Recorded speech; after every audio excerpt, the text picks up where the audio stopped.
బలమైన ఆత్మ సంబంధమైన దేహం యేసు ప్రభుది.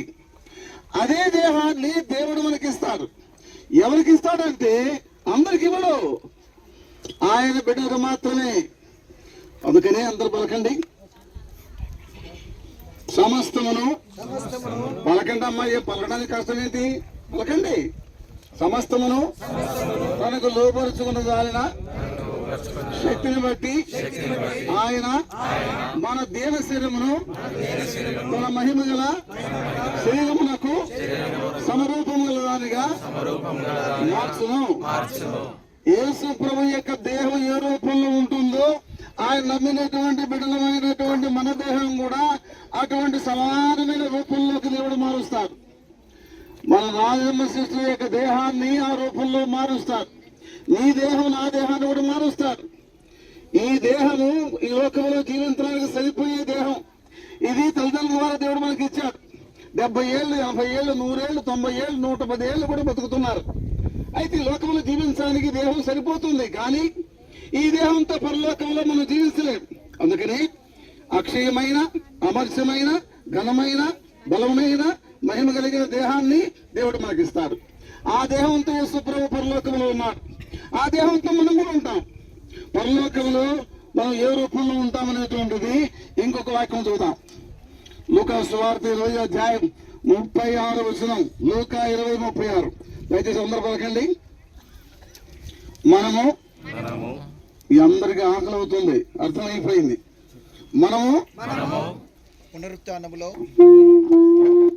కొంచెం ఆగండి, ఎందుకంటే కొంచెం కొంచెం సమాయించుకుని చెప్పాలి కదా. మనము దేవదూత సమానులను దేవుని కుమారులై ఉందుము.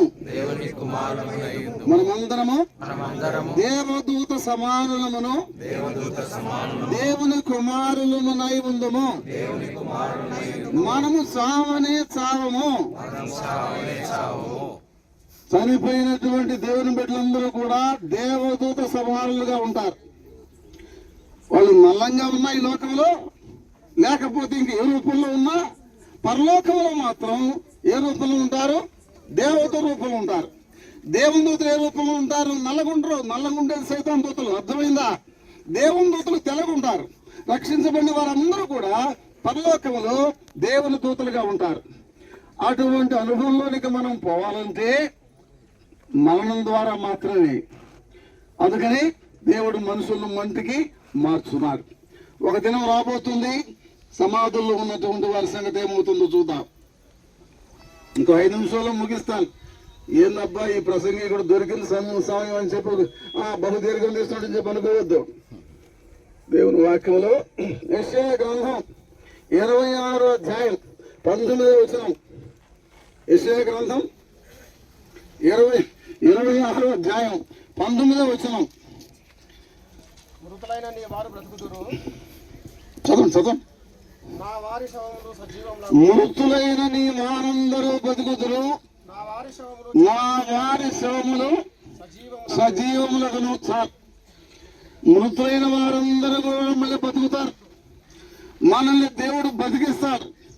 ఈ శవాలన్నీ కూడా సజీవం అవుతాయి. మరి సమాధుల్లో పెట్టి చాలా గట్టిగా కాంక్రీట్తో లేక మంచి సలవరాతితో మనం గట్టిగా బందోబస్తు చేస్తున్నాం కదా. మరి సమాధుల సంగతి ఏమిటి? యెహెజ్కేలు గ్రంథం 37వ అధ్యాయం 11-12 వచనాలు. యెహెజ్కేలు గ్రంథం 37, 12, 13. అందరూ పలకండి. నరులారా, మీరున్న సమాధులను నేను తెరిసెదను. మిమ్మును సమాధుల్లో నుండి బయటికి రప్పించదును. మనం ఎంత జాగ్రత్తగా సమాధి చేయబడినా ఒక దినం దేవుడు సమాధుల్లో నుంచి దేవుడు తెలిసి వాళ్ళు బయట తీసుకొస్తాడు. ఎందుకు వస్తామంటే మనం బయటికి ప్రభువుతో ఉండటానికి, సదాకాలం ప్రభు రాజ్యంలో ఉండటానికి. దేవుడు ఈ మాటలు దీవించును గాక. ప్రార్థన చేద్దాం. దయచేసి కళ్ళు మూసుకోనండి. ప్రేమ కలిగిన మా పరలోక తండ్రి, మీ దాసుల రాజమ స్వచ్ఛ కొరకే నీకు వందనాలు. మిమ్మల్ని నమ్ముకునే భాగ్యం ఇచ్చావు, నీకు వందనాలు. మీ దాసులను బట్టి, బిడ్డలను బట్టి, కుటుంబాన్ని బట్టి వందనాలు చెల్లిస్తున్నాం. కుమారులు, కుమార్తెలు, కోడళ్ళు, మనవళ్ళు, మనవరాలందరూ కొరకే నీకు వందనాలు. ప్రభువు నందు మృతులు ధన్యులు. వారు తమ ప్రయాసమును మాని విశ్రాంతి పొందుదురు.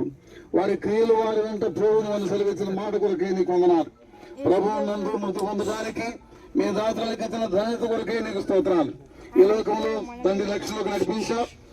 ఈ దేహంలో తండ్రి మహిమేశ్వర్యాన్ని ఉంచావు, పరిశుద్ధాత్మను ఉంచావు, రక్షణ భాగ్యం ఇచ్చావు, విమోచించావు, నీతిమంతురాలుగా తీర్చావు. అంత మాత్రమే కాకుండా ప్రభా నీ పరలోక పిలుపు నిన్న దినం మీరు దాతలకు దయచేశావు. మేము తండ్రి మీ నామం పేరట మంటగా మార్చడానికి మీ దాసరాల యొక్క దేహాన్ని తీసుకుని వచ్చాం. దయగల తండ్రి నీవు సెలవిచ్చినట్టుగా నీవే మనుషులను మంటికి మార్చే దేవుడు. ఈ మంటిలో ఉన్నటువంటి శవములన్నీ కూడా సజీవములను సెలవిచ్చిన దేవుడు. అంత మాత్రమే కాకుండా ప్రభువా నీవు సెలవిచ్చిన వాగ్దానం మీరున్న సమాధులను నేను తెలిసేదను అని సెలవిచ్చావు. ఒక దినం మేము మాకు ఇచ్చిన నిరీక్షణ బట్టి మిమ్మల్ని స్తుతిస్తూ కనపరుస్తూ ఉన్నాం. మేము దేవదూత సమానులను దేవుని కుమారులమై ఉందామని సెలవిచ్చిన మాటను బట్టి నీకు వందనాలు. అంత మాత్రమే కాకుండా ప్రభువా మా దేహం మీ దేహముతో సమానమైన దేహముగా మార్చబోతున్నందుకే నీకు వందనాలు చెల్లిస్తున్నాను. ఆ దేహంతో నిత్యత్వంలో ఉండే భాగ్యం మాకందరికీ మీరు దయచేసినందుకే నీకు వందనాలు. ఎవరు ఇంకా ఈ నిరీక్షణలోకి రాలేదో వారి కొరకు ప్రార్థన చేస్తున్నాను. తండ్రి వారి జీవితాలు మార్చబడి మిమ్మల్ని అంగీకరించి మీ రక్షణ భాగ్యం అనుభవించి నీ రాజ్యంలో ప్రవేశించినట్లుగా ఇక్కడ చేరిన వారందరికీ నీ కృప అనుగ్రహించండి. యేసు క్రీస్తు నామమున ప్రార్థన చేసి వేడుకుంటున్నాము తండ్రి. ఆమేన్.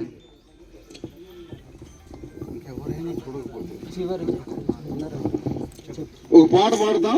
ఇంకెవరైనా చూడని వారు ఉంటే చూసిన వాళ్ళు మళ్ళీ రావద్దు. చూడని వాళ్ళు ఎవరైనా లేట్ గా వచ్చి మేము చూడాలనుకుంటున్నారు అప్పుడే మూసేశారని చెప్పి నింద వేయకుండా అమ్మ దయచేసి వచ్చి చూడండి. ఒక పాట పాడతాం.